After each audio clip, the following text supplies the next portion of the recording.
बिस्मिल्लाहिर्रहमानिर्रहीम, अस्सलाम वालेकुम नाज़रीन। आज के प्रोग्राम में तहरीक इंसाफ के दो खतूत पर हम डिस्कशन करेंगे। एक ख़त IMF को लिखा गया, जबकि दूसरा ख़त army chief general Syed Asim Munir साहब को लिखा गया। सबसे पहले सवाल पर जाते हुए पहले ख़त की बात कर रहे हैं। बानी PTI की हिदायत पर IMF को डोजियर और ख़त भिजवाया गया है।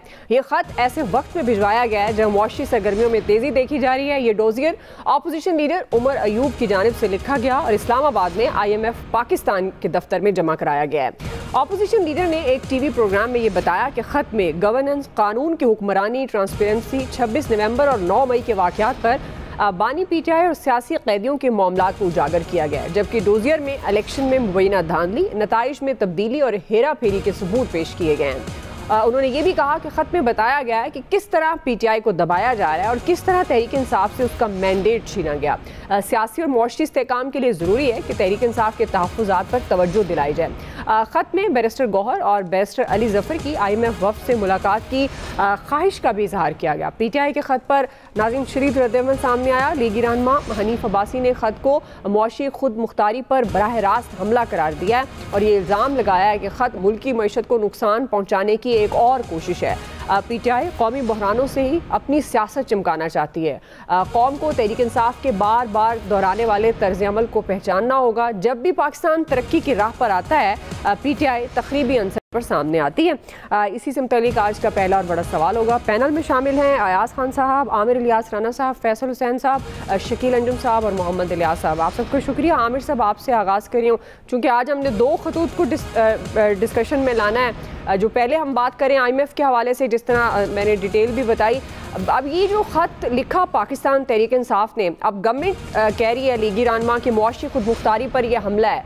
क्या आप समझते हैं कि PTI के ख़त का IMF कोई नोटिस लेगा और मालियाती प्रोग्राम पर, क्योंकि अभी ही तो कल भी हमने जिस पर बात की थी कि IMF ने तारीफ़ की है कि पाकिस्तान मुस्बत समत में जा रहा है, तो आपको लगता है कि ये ख़त असर डाल सकता है कोई इस प्रोग्राम पर?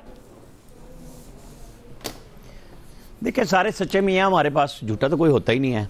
आपको पता है हनीफ अब्बासी साहब भी टिका के बोल रहे हैं, उमर अयूब डोजियर दे रहे हैं। ये डोजियर वही है जो चीफ जस्टिस ऑफ पाकिस्तान के पास भी गया हुआ है और इसी की बुनियाद पे इमरान खान ने कहा था कि जी मुझे कहा गया था कि साफ, हमने IMF से कहा था कि हमें शफाफ इलेक्शन चाहिए और IMF की MD ने कल ही सुबह ट्वीट किया था कि पाकिस्तान के हुकूमत और उनके जो इक़दाम हैं उनसे हम मुतमईन हैं।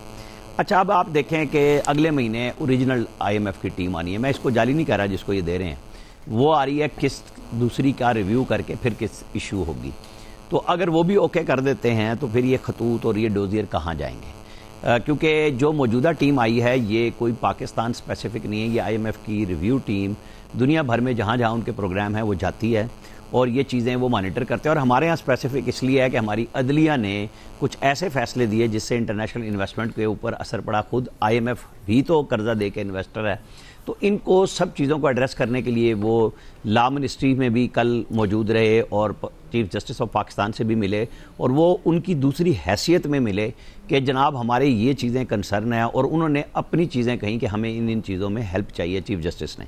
अच्छा, उमर अयूब साहब ने क्या गुनाह कर दिया कि वो कह रहे हैं कि मुल्क की सलामती से खेल रहे हैं? भाई, IMF की शर्त पे अमल करते हुए अभी KP असम्बली ने वहाँ पे आपको और हमारे सामने बाकी तीनों सूबों ने भी किया, क्या ज़राई टैक्स नहीं लगाया? तो काम तो सारे आप कर रहे हैं ना, मिल के कर रहे हैं कि पाकिस्तान के लिए है। तो ये सियासत बराए सियासत एक दूसरे के खिलाफ बयान तो सारे करते हैं। काम के वक्त काम करना पड़ता है। आपके इतराज़ात हैं, तहफ़्फ़ुज़ात हैं, बिल्कुल दुरुस्त है। PTI अपनी जगह पे अपनी बात करने में हक व जानिब है। उसको ये नहीं कहा जा सकता कि आप क्यों गए। भाई आप सुन लें, हाँ उसके ऊपर ये शिकवा ज़रूर हो सकता है कि जो धांधली का इल्ज़ाम आप लगा रहे हैं यही कमोबेश करके 2018 में थी, लेकिन जरदारी साहब और शहबाज शरीफ जेलों में भी गए लेकिन आपको मिसाक मईशत की ऑफ़र करते रहे। वो 9 मई नहीं कर रहे थे, वो 25 मई नहीं कर रहे थे, वो 26 नवंबर नहीं कर रहे थे। वो इदारों के ख़िलाफ़ मुसलसल दुनिया भर में और इदारे के सरबराह के ख़िलाफ़ मुजाहरे नहीं करा रहे थे, उनको पैटर्नेज नहीं कर रहे थे अपनी सोशल मीडिया इंटरनेशनल टीमों के ज़रिए। और आप बार बार आपको लोग समझाते, इमरान खान साहब की बात कर रहा हूँ कि हुजूर थोड़ा सा काम रोक लें, लेकिन आपने कहा नहीं इसमें मसाला और डालो। मैंने ये बात कई दफ़ा बताई कि जो खुद बैरिस्टर गौहर ने अडयाला जेल के बाहर कही कि हमें वहाँ लगाया है कि बातचीत करो, उधर से जवाब आ गया कि जनाब खामोशी रखनी पड़ेगी, यानी 9 मई और खामोशी आपको बरकरार रखनी होगी। फिर कोई बात होगी, मुझे कहते हैं तुम कोई सियासतदान हो, तुम क्या बात सुन के आ गए हो, तो वो कहते हैं भाई आपने मुझे भेजा था चेयरमैन साहब, बानी चेयरमैन साहब, मैं किस तरफ चला जाऊँ? आपने मतलब वो नंबर 2, 3, 4, 5 जिससे भी मिल के आए थे 26 नवंबर के बाद, ठीक है, और सॉरी ये 14 साल की सजा के बाद, क्योंकि 26 के बाद तो मुलाकात हो गई थी कि नेशनल इश्यूज हैं, सिक्योरिटी के हैं, वो सारे मिले थे। आज अब हमने चूंकि अगले हिस्से में बात करनी है, मैं उस पर जरा डिटेल से बात कर लूंगा, लेकिन अब IMF के साथ भी जाके बचगाना हरकत करना आपका इससे बेहतर काम यह है कि जो आप मुश्तरका मुत्तहिदा अपोजिशन बना रहे हैं उसकी स्टीयरिंग कमेटी में जल्द अज जल्द अपना नेशनल एजेंडा बनाइए, मुतालबात सामने रखिए, हुकूमत को टफ टाइम दीजिए, पार्लियामेंट में भी, पार्लियामेंट के बाहर भी, फिर आप बातचीत का रास्ता वही मुत्तहिदा अपोजिशन निकालेगी। ये जो आप खतूत के जरिए टामक टोइयां मार रहे हैं, इसका आपको फायदा कोई नहीं होना। ये मैं इसलिए कह रहा हूं कि किस जब आ गई अगर IMF की, तो फिर आप इस डोजियर को कहां ले जाएंगे? ठीक जी, अयाज साहब, खुद मुख्तारी, मुआशी खुद मुख्तारी पर बराह रास्त हमला, हनीफ अब्बासी साहब कह रहे हैं, आपको लगता है कि ये खत नहीं लिखना चाहिए था PTI को? क्या इस प्रोग्राम पर कोई IMF प्रोग्राम पर असर डाल सकता है? हमारे सियासतदान लतीफ़े बड़े अच्छे सुनाते हैं, वो काहे कि मुआशी खुद मुख्तारी, भाई हम कहाँ मुआशी तौर पे खुद मुख्तार हो गए? मुआशी खुद मुख्तारी तब होती है जब IMF के पास ना जाना पड़े, आपको कोई बात ना माननी पड़े, कोई डिक्टेशन ना लेनी पड़े, फिर होती है मुआशी खुद मुख्तारी। आप तो बजट IMF की उसके बगैर, डिक्टेशन के बगैर बना ही नहीं सकते, आपको इजाज़त ही नहीं है। मतलब सबसे बड़ा कल की खुशखबरी क्या थी जब हमारे प्राइम मिनिस्टर साहब बता रहे थे कि जी वो एतराज़ नहीं है IMF को बिजली की कीमतें, वो कहते हैं जी प्लान ला के दें, हम कर देंगे। ये आपकी मुआशी खुद मुख्तारी है और आप बात करते हैं, बस ठीक है, अल्फाज की हद तक बड़ा अच्छा है, और इतनी खुद मुख्तारी है आपकी कि आप वजाहतें देते फिर रहे हैं। हर दूसरा बंदा उठता है और वजाहत देता है कि जी चीफ जस्टिस साहब से मुलाकात क्यों हुई IMF के वक्त की, मतलब वो अचानक आ गए, वो मुझे लगता है किसी को पता ही नहीं था कि वो आ रहे हैं, और अचानक आके और उन्होंने गेम डाल दी। अब खत का फ़ायदा क्यों नहीं है, मतलब, और ये क्यों गलत है, क्यों मुझे नहीं समझ आती इसमें। इलेक्शन में धांधली हुई, बिल्कुल हुई, इंसानी हकूक़ की खिलाफ वर्जियाँ हुई, उनके लोगों को जेलों में डाला गया, आज तक उनको जलसे की इजाज़त नहीं मिलती। जमहूरियत है ना इस मुल्क में, एक पॉलिटिकल पार्टी है, वो जलसे की इजाज़त मांगते हैं, हम इजाज़त नहीं देते, और अगर देते हैं तो आखिरी रात गए जाके कहते हैं जी वो फलां मवेशी मंडी में कर लो, और आप मुआशी तौर पे खुद मुख्तार हैं। खुदा का खौफ करें हनीफ अब्बासी साहब, इस तरह से मुआशी खुद मुख्तारियाँ नहीं हुआ करती। और ठीक है, वो बज़ाहिर है आपको बुरा लगा है उन्होंने ख़त क्यों लिखा, लेकिन आपको टेंशन वाली बात होनी नहीं चाहिए। वो तो आपकी तारीफ़ें कर रही हैं आपकी गवर्नमेंट की कि जी क्या कमाल हुकूमत है और मुल्क तरक्की कर रहा है। जब मुल्क तरक्की कर रहा है तो वो लिखने दें उनको ख़त, उससे क्या फ़र्क पड़ेगा। आप अगर उनके ख़त की वजह से आपको किस्त उन्होंने रोक लेनी है तो फिर तो मतलब आपको कुछ और कर लेना चाहिए, फिर आपको हुकूमत में तो नहीं होना चाहिए। तो इससे फ़र्क सिर्फ ये पड़ता है कि वो मैंने उस दिन भी अर्ज़ किया था कि वो जो ख़त आ रहे हैं ना वो इंटरनेशनल कम्युनिटी की कंजम्पशन के लिए आ रहे हैं, और चीफ जस्टिस साहब को ख़त बहरहाल अल्टीमेटली फॉरवर्ड करना पड़ा। आई डोंट नो कि वो IMF के वफ्द के आने की वजह से किया या उन्होंने वैसे ही अपनी जिम्मेदारी समझ के कर लिया, लेकिन वो इतने अरसे पहले से ख़त आया हुआ था तो उससे एक दिन पहले जाना, टाइमिंग की वजह से सवाल बन जाते हैं। अदरवाइज तो ठीक है, वो बज़ाहिर है अपना चीफ जस्टिस साहब अपना काम कर रहे हैं, आईनी कमेटी अपना काम कर रही है, क्योंकि काम पे लगा जो दिया है हुकूमत ने इनको, तो सिचुएशन दिलचस्प है। अब जो जहाँ तक जॉइंट अपोजिशन की बात है, मुत्तहिदा अपोजिशन की बात हो रही है, उसमें आज मोहम्मद अली दुरानी साहब ने नया शोशा छोड़ दिया है कि जी वो फजलुर रहमान साहब तो फैसिलिटेटर है, बकौल हमारे खालिद क़यूम साहब के सहूलतकार हैं उनके ये 26वीं आईनी तरमीम में, तो फिर उन पहले वो माफ़ी मांगे। अब फजलुर रहमान साहब ने आज एक जगह वो खिताब करते हुए वजाहत भी की कि पूरी दुनिया में पार्लिमानी वो उनके पार्लियामेंट के पास इख्तियार है जजों को वो बनाने का। बहरहाल होता है, इख्तियार होता है, लेकिन यहाँ मामला सिर्फ है कि आप फॉर्मेशन ऐसी बना देते हैं कि उसका अल्टीमेटली हुकूमत ने ही फ़ायदा उठाना होता है, और हुकूमत जो चाह रही होती है उसकी मर्ज़ी और मंशा के मुताबिक उसमें फ़ैसले हो रहे होते हैं, इसलिए यहाँ एतराज़ होता है। पीका कानून के हवाले से भी तो ये एतराज़ है ना कि आप अपनी मर्ज़ी से वो ट्राइब्यूनल्स बनाएंगे, आप हाई कोर्ट में उसकी इजाज़त नहीं दे रहे, उसको चैलेंज करने की, डायरेक्ट एक ही वो रह जाएगा सुप्रीम कोर्ट, तो इसका मतलब आपकी नीयत ठीक नहीं है। तो बात नीयत की वजह से हो रही है, बाकी तो ठीक है, आपका राइट है, आपके पास चूंकि इस वक्त इख्तियार है, इक़्तिदार है, आप जो चाहे करें, आपके पास अक्सरियत ना भी हो तो आप पास करा सकते हैं, आपको कौन रोक सकता है इस मुल्क में। जी फैसल साहब, आपको लगता है कि IMF को खत लिखना साहब से चाहिए अगर था? पूछ लूं सर, फॉर्मेशन से क्या मुराद थी? केड़ी फॉर्मेशन? तो क्या ना कि फॉर्मेशन बना दिया आपने? नहीं, वो जड़ी तुसी वो सिलेक्ट करने ने जज। जी फैसल साहब, किसी और तरफ आप ना ले जाए मुझे। लिखना चाहिए था। वो मैं बड़ा डरता क्या पीटीआई को लगता है कि IMF उनके काम आ सकता है? बड़ा बड़ा आदमी जो भी थे उन्होंने चीजें बताई हैं IMF को कि भाई ये मामलात हैं सिक्योरिटी के हवाले से, मुबैना धांधली के हवाले से। फैसल साहब देखिए, आप अगर किसी भी चीज को जी, मेरी आवाज आ रही है फैसल सवाक से हटकर देखेंगे। जी बिल्कुल आ रही है, आपको आ रही है आवाज? अच्छा, मुझे आवाज नहीं आ रही फैसल साहब की। मुझे भी नहीं आ रही। अच्छा, मुझे तो आ रही है। हेलो, आवाज आ? जी जी, आप आ रही है। अब हमें आ रही है यार, आपकी आवाज मतलब लाहौर की बजाय डायरेक्ट इस्लामाबाद चली गई, नायाब होते जा रहे। जी देखिए, अब किसी भी चीज को अगर आप सयाह को सबाक से हटके देखेंगे ना तो उसके कई मायने निकल सकते हैं। हमारे चीजों को सयाह को सबाक से हटके देखा जाता है। हमारा मसला क्या है, मैं खुद तो दुरुस्त होना नहीं चाहता हूँ और सामने वाले के लिए मेरी ख्वाहिश है वो मुकम्मल तौर पे जो है ना वो कानून के मुताबिक अमल करे, अखलाकी मेयार की बुलंदियों पर हो जाए, जमहूरी असूलों के पे कारबंद रहे। ये है हमारे मुल्क का एक अलमिया है। बात यह कि इस मुल्क के अंदर हर चीज़ें जो है अगर कानून के मुताबिक, आइन के मुताबिक, अखलाकियात के मुताबिक, जमहूरी असूलों के मुताबिक चल रही होती तो फिर आप ये तवक्का दूसरे से भी करते कि भाई वो ये जो पाकिस्तान में जो राज तरीक़ेकार है, जो मुकम्मल तौर पे किताब के दर्ज और किताब के अल्फाज के मुताबिक चलता है, वो आप उससे हट के क्यों चल रहे हैं जब दूसरा आदमी नहीं चल रहा। यहाँ तो किताब को, चाहे वो आइन की किताब है या कानून की किताब है, उनको तो साइड में रख दिया गया है। यहाँ तो हर चीज़ का फार्मूला, हर चीज़ का जो मेयार जो है वो जब ताकत मुकर्रर हो गई है तो फिर सामने वाला भी अपने फैसले करने में आज़ाद होगा। फिर वो भी जो है उसका जितना दम है, जितनी उसकी वसात है, जितनी उसकी इस्तेदाद है, वो उसके मुताबिक काम करेगा। फिर आप किस तरह उससे बोलेंगे कि भाई आप क्यों किताब से हट रहे हैं, क्यों कानून के खिलाफ चल रहे हैं, क्यों अखलाकियात को कर रहे हैं, क्यों खुद मुख्तारी को जो है पाकिस्तान की जो है वो चैलेंज कर रहे हैं। इस मुल्क में तो हर आदमी जो है वो आज़ाद है। इस मुल्क में तो कानून और आइन सिर्फ जो है वो गरीबों के लिए और या कमज़ोर लोगों के लिए रहेगी। ताकतवरों के लिए कौन सा इस मुल्क में आइन और कानून है? ताकतवर तो जब अपनी मर्जी का चाहते हैं, अगर जहाँ ज़रूरत महसूस होती है वहाँ आइन साजी भी हो जाती है, वहाँ कानून साजी भी हो जाती है। हो रहा है इस मुल्क के अंदर, और ख़ास तौर पर इस 1 साल के दौरान तो बहुत कुछ हुआ है। तो फिर क्या इसमें उन्होंने खत लिख दिया, ठीक है। किसी और माशरे में होता तो सवाल उठाया जाता तो बिल्कुल ये बात दुरुस्त होती, भाई कौन सी बात है, आप क्यों लिख रहे हैं। लेकिन पाकिस्तानी माशरे में आप किस बुनियाद पे किसी को बोलेंगे कि आप ये आपने मावरा अखलाक काम किया, मावरा आइन काम किया, सभी किस मुल्क में चल रहा है। अब ये लिखना चाहिए था या नहीं लिखना चाहिए था, इसके असरात क्या आएंगे? इसके असरात हैं जब भी तो हम और आप बैठ के बात कर रहे हैं। मतलब क्यों, अगर असरात नहीं आते तो हम और आप बात क्यों कर रहे होते? सारे चैनल्स की जो है वो हेडलाइन क्यों होती? सोशल मीडिया पे जो है ये खत का तस्करा क्यों होता? हुकूमत को इतनी परेशानी क्यों होती?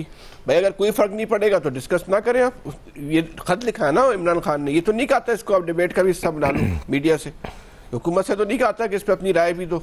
अगर ऐसी कोई उन्होंने बेमायने काम किया है तो आप उसको क्यों जो है मायने पहना रहे? मत पहनाए मायने, कोई फ़र्क नहीं पड़ेगा, नहीं पड़ेगा, फ़र्क ख़त्म हो जाएगा।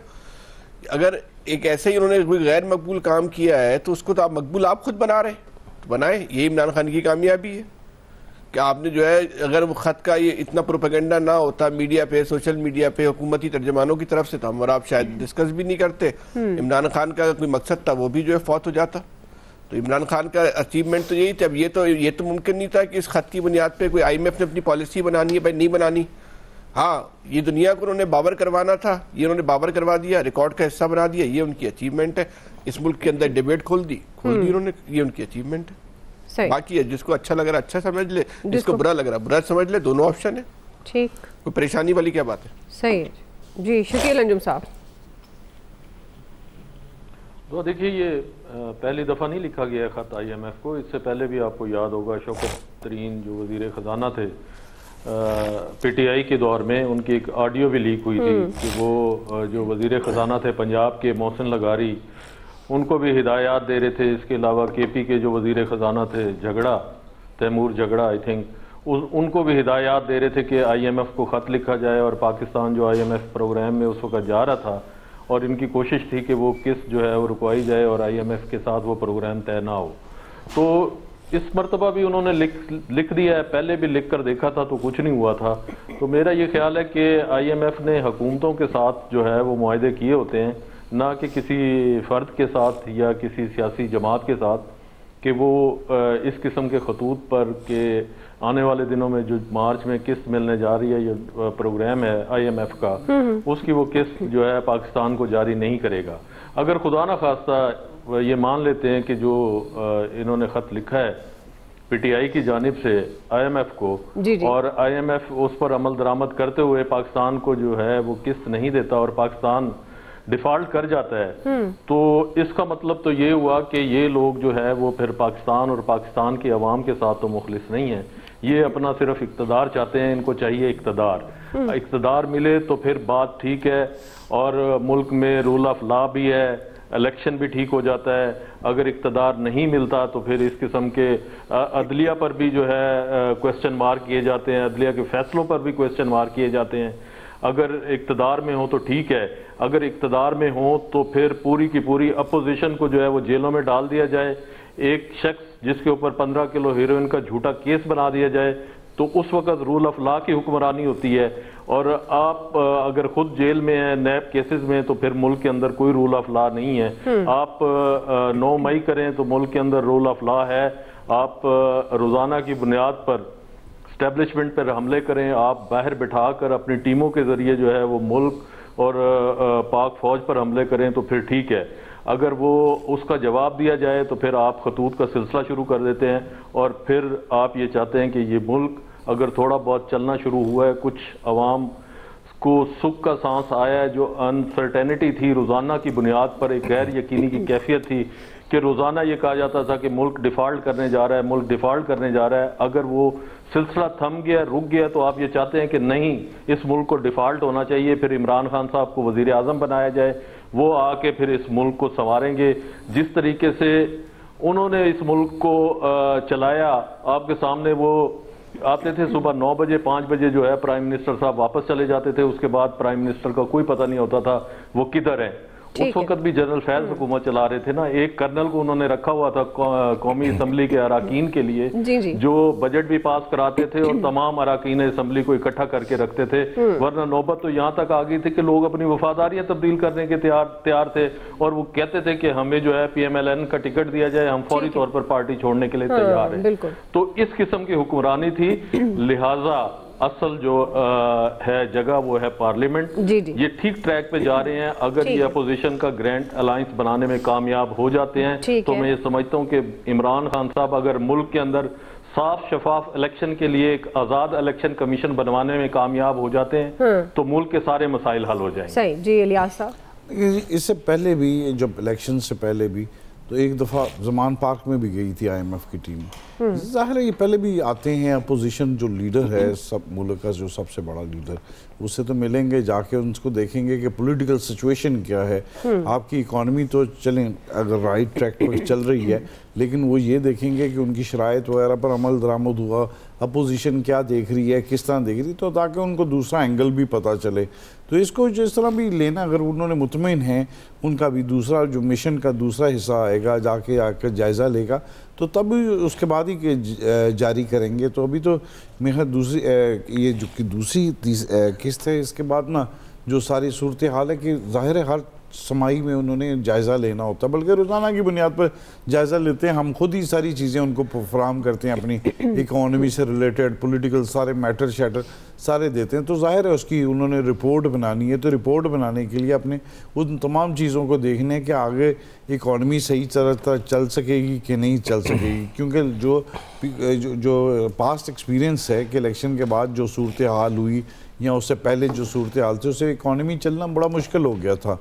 तो ज़ाहिर है अब भी सूरत हाल देखना है कि इकॉनमी किस तरह चलेगी। लेटर लिखा, लेटर की अहमियत देती गवर्नमेंट, अगर अहमियत देती है तो ज़ाहिर है उनके लिए, गवर्नमेंट के लिए इसलिए है क्योंकि गवर्नमेंट अपनी चाहती है कि अपनी जो चीज़ें हैं, कोताहियाँ हैं, कोई ऐसी चीज़ें हैं जो लूप होल्स हैं, वो उनको छुपाना चाहती है। गवर्नमेंट कहती है कि ना देखें, और जो उन्होंने पेंट जो उनको दिखाई है, जो तस्वीर दिखाई है, वही तस्वीर दे और उनको लोन की जो इंस्टॉलमेंट्स हैं वो पूरी यानी मिलती रहीं और उस पर काम चलता रहे। ज़ाहिर है गवर्नमेंट को तो एक खदशा है कि कुछ ना कुछ इसका कोई नेगेटिव ना आ जाए, लेकिन गवर्नमेंट की एक अच्छी मीटिंग्स रही हैं और उनको उम्मीद भी है कि अगला जो उनको मिल जाए किस्त वगैरह, और इसके लिए जो मज़ीद जो शराइत वगैरह हैं जो गवर्नमेंट ने एक अच्छा कर दिया है, क्योंकि गवर्नमेंट के जो है अपना उन्होंने बिजली के यूनिट्स अगर कम नहीं करते तो उनकी कंजम्पशन पहले ही कम होती जा रही है, क्योंकि जो सिचुएशन जो दूसरी तरफ जा रहे हैं लोग अल्टरनेटिव जो एनर्जी के ज़राए इख्तियार कर रहे हैं, तो जाहिर है उसकी वजह से गवर्नमेंट को अपना ये ज़ाहिर कम करना पड़ेगा। और ये गवर्नमेंट के अपनी तरफ से खुशी से नहीं दे रही कि गवर्नमेंट चाह रही है कि उनकी ये अदारा जो है जो रेवेन्यू जनरेट करके देता है इतना ज़्यादा, उनको लोगों के जो गर्मियों में बल्कि इस दफ़ा तो सर्दियों में पसीने निकाल दिए लोगों के, तो वो ये अदारा उनका है कि ये बिजली और फ्यूल जो है, हालांकि ये दोनों फ्यूल तो इनको दे देता है, इस दफ़ा सबसे ज़्यादा जो है लेवी टैक्स वगैरह जो है वो सबसे ज़्यादा इधर से जनरेट करके रेवेन्यू दिया गवर्नमेंट के पास। तो सिर्फ वो टैक्स ये नहीं है कि आवाम से निकालना, तनख्वाहों से या इस जगह से निकालना जो इजी है उनके लिए जो रेवेन्यू जनरेट करना होता है, बाकी तो उनके लिए बड़ा मुश्किल है नए टैक्स पेयर्स को लेके आना, ये वो सारा करना। हालांकि अदारा इतना बड़ा काम कर रहा है, उसके लिए मजीद गाड़ियां चाहिए नए टैक्स पेयर तलाश करने के लिए, पता नहीं किधर छुपे हुए हैं, सब इनको पता है, सब इनके पास रिपोर्ट है, सिर्फ 10 तो 10 गाड़ियां चाहिए, वो इतनी बड़ी गाड़ियां चाहिए और ये सारा सिस्टम बिल्कुल ये इस तरह नहीं। जाहिर है IMF भी इस तमाम चीज़ को देखेगा, वो जाहिर है उसने कहना जिसने पैसे देने उसने वापस भी लेने, तो उनको देखना है सारी सूरत। सही है, बिल्कुल जी, बिल्कुल ठीक है जी। क्विक ब्रेक से वापस आएंगे। दूसरा खत जो आर्मी चीफ के नाम लिखा गया, बानी PTI ने ये लिखा है, बल्कि ये तीसरा ख़त है, लेकिन जितने भी खतूत लिखे गए आर्मी चीफ से जब बात हुई गैर रस्मी गुफ्तगू सहाफ़ियों की, तो उन्होंने कहा वो उन्हें ख़त नहीं मिला। इसी तमाम तर सूरत हाल पर बात करेंगे ब्रेक के बाद। वेलकम बैक नाज़रीन। बानी PTI की जानिब से army chief general Syed Asim Munir को तीसरा खुला ख़त लिखा गया और इसमें वही इल्ज़ामात दोहराए गए जो इससे पहले दो खतूत में थे। बानी PTI के खतूत पर आज आर्मी चीफ का रद्द-ए-अमल आया। प्राइम मिनिस्टर हाउस में तुर्क सदर के एजाज़ में दिए गए ज़ोहराने में सहाफ़ियों से उन्होंने गैर रस्मी बातचीत की। उन्होंने ये दो टोक अल्फाज में वाज़े कर दिया कि ख़त की बातें सब चाले हैं, उन्हें किसी का कोई ख़त नहीं मिला, अगर ख़त मिला भी तो पढ़ूंगा नहीं बल्कि प्राइम मिनिस्टर को भिजवा दूंगा।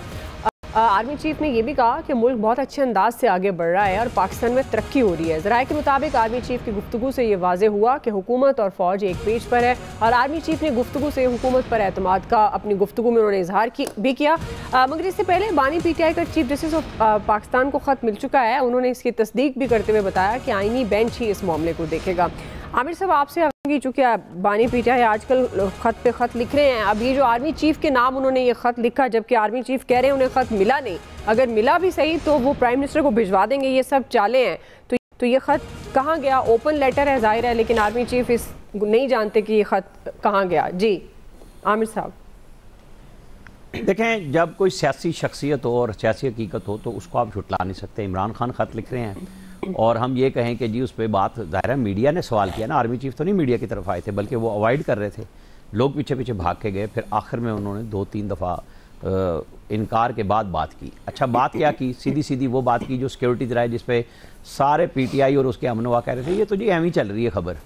वो जो 99% गंडापुर लेके चले गए थे, जो बात हम पहले भी कर रहे थे, वो कहाँ गई? सारी चीज़ें आ गई सामने के सिक्योरिटी ज़राए और आर्मी चीफ कोई अलग अलग हैं। फिर जब वो कहते हैं मैं PM को भेज दूंगा, तो आपके ख्याल में 1 पेज कहाँ पे खड़ा है? आज तक तो कायम है। जब नहीं होगा तो नहीं होगा, हमें भी पता चलेगा, आपको भी पता चलेगा। बराह रास्त उन्होंने जवाब दिया। अच्छा, इत्तफाक से चूंकि ये तैयब अर्दवान आए हुए थे और आपको याद है मुशाहिद हुसैन सैयद ने पहले ट्रंप का चूरन बेचा, फिर उन्होंने तैयब अर्दवान का बेचा, वहीं पे खड़े होकर आर्मी चीफ ने जवाब दिया। अच्छा पूरी जी, ये तो आलमी बरादरी के लिए खत लिखे जा रहे हैं, तो आलमी बरादरी में ट्रंप साहब को मोदी के कोई जर्नलिस्टों से सवाल करा लें और जवाब मिल जाएगा। हम तो बड़े अरसे से कह रहे हैं, जिस दिन से वो आए हैं, कि अल्लाह करे कोई सवाल करे और जवाब मिल जाए, हमें भी पता चल जाए वो क्या कहना चाहते हैं और हम कहाँ, हमारी इस्टेब्लिशमेंट, हमारी हुकूमत कहाँ खड़ी है। यहाँ तो मिस्र के जनरल को कोई नहीं पूछता था कि जी वो अमेरिका के बिल्कुल हाथ पीछे खड़ा है, सऊदी अरब को कहते थे जी वो पीछे हाथ बांध के खड़ा है। मोहम्मद बिन सलमान ने कमाल नहीं किया गज़ा के ऊपर गुफ्तगू करके और सऊदी अरब का मौक़िफ़ पेश किया।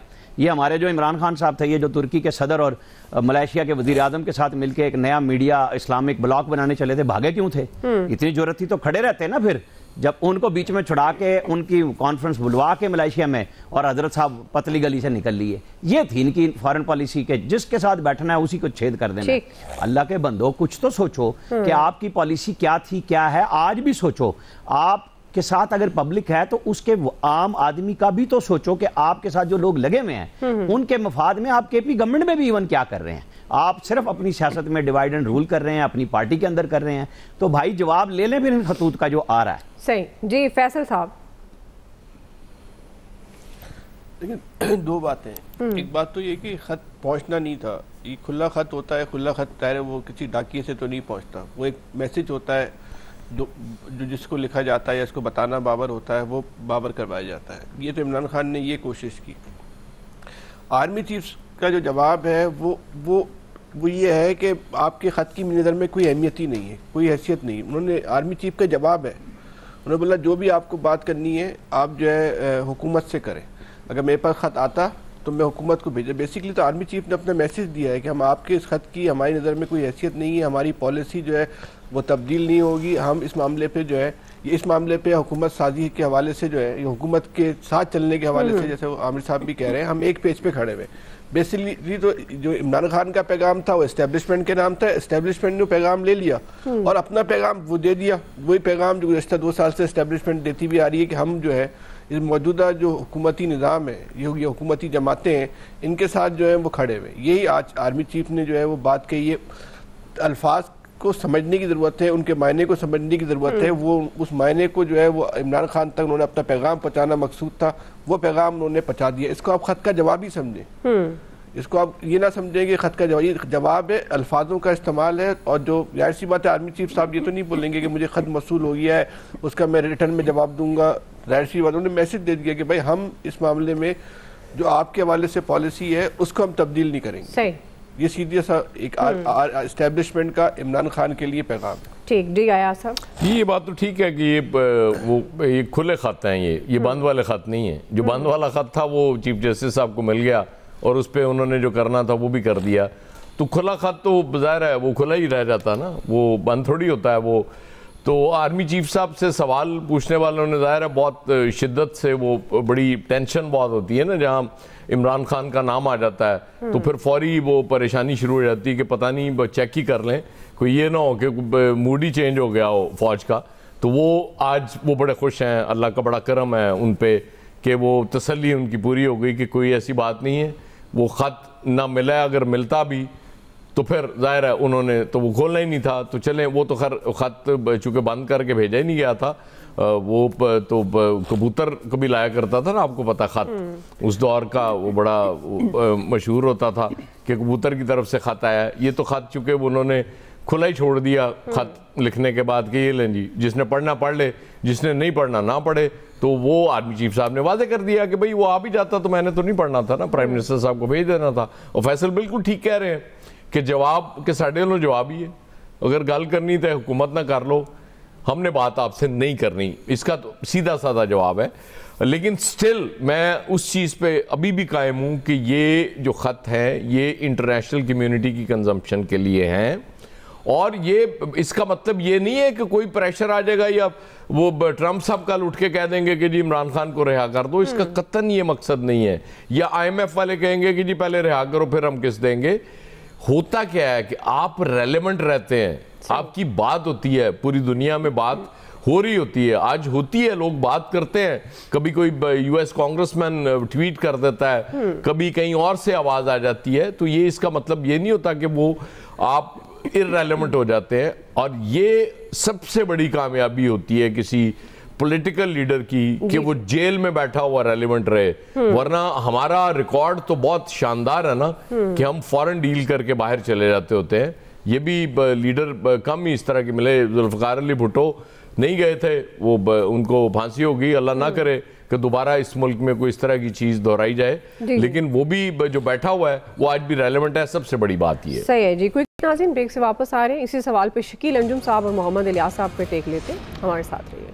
जी वेलकम बैक नाज़रीन। हम बात कर रहे हैं बानी पीटीआई के खतूत की जो आर्मी चीफ को उन्होंने लिखे, और आर्मी चीफ ने आज उसके बारे में जब बात की तो इलियास साहब आपको क्या लगता है ये आर्मी चीफ ने जवाब दिया उस ख़त का? उन्होंने कहा अगर हमें आता भी ख़त तो हम प्राइम मिनिस्टर को भिजवा देते, ये सब चालें हैं? ज़ाहिर है कि पॉलिटिकल सिस्टम है, एक जमहूरियत है, और जो सिस्टम है इसमें तो ऐसे ही वो आएगा। ज़ाहिर है गवर्नमेंट को भिजवा देंगे तो गवर्नमेंट ने उनके मसले सॉल्व करने, उनके केसेस वगैरह जो भी मामलात हैं, जो उसमें चीज़ें हैं, तो वो सारी चीज़ें जो हैं वो उन्होंने गवर्नमेंट ने ही देखनी है, तो इसलिए उधर ही भिजवा देंगे। लेकिन ख़त की देखें अब वो ख़त इस जवाब के बाद अब वो मज़ीद ख़त लिखते हैं कि नहीं लिखते बानी पीटीआई, क्योंकि वो उन्होंने 3 ख़त पहले लिख चुके हैं, अब खुले ख़त भी लिखने शुरू कर दिए। तो वो क्या मेरे ख्याल नेक्स्ट तार भेजेंगे, वो नेक्स्ट ख़त किसी दौर में तार होता है, क्या तार, बिल्कुल टेलीग्राम जो जिसको वो अब पता नहीं अब ख़त लिखते हैं कि नहीं लिखते, क्योंकि उनको अब तो जवाब हो गया तो अब इसके बाद क्या होता है। लेकिन ख़त की एक बड़ी अरसे बाद अहमियत हुई है, क्योंकि लोग अब मेल और व्हाट्सएप वगैरह कर देते हैं, तो ज़्यादा ख़तों को तो नहीं इतना करते थे। लेकिन ये इनको देखना पड़ेगा, या कुछ इलियास को गालिब के खतूत याद आ गए, या फिर कोई और इनको देखना पड़ेगा, तरीक़ाकार बदलना पड़ेगा, ताकि इनका जो है चीज़, या फिर प्राइम मिनिस्टर को लिख देंगे, क्योंकि अब उनको पता चल गया कि प्राइम मिनिस्टर को जानी है सारी चीज़ें, तो आर्मी चीफ ने नहीं देखनी। उन्होंने कहा कि मैं सीधा प्राइम मिनिस्टर को भेज दूंगा, तो फिर आप प्राइम मिनिस्टर को लेटर लिखें, ताकि देखें अगर वो गवर्नमेंट को तस्लीम करते हैं कि गवर्नमेंट है, तो अगर पॉलिटिकल इस गवर्नमेंट है तो गवर्नमेंट को नहीं पेज फाड़ने के चक्कर में, तो वो इसीलिए देखेंगे। आप देखेंगे आइंदा क्या अपना लाहेमल तय करते हैं। अब लाहेमल उन्होंने तय करना है, इधर से तो साफ जवाब हुआ आज,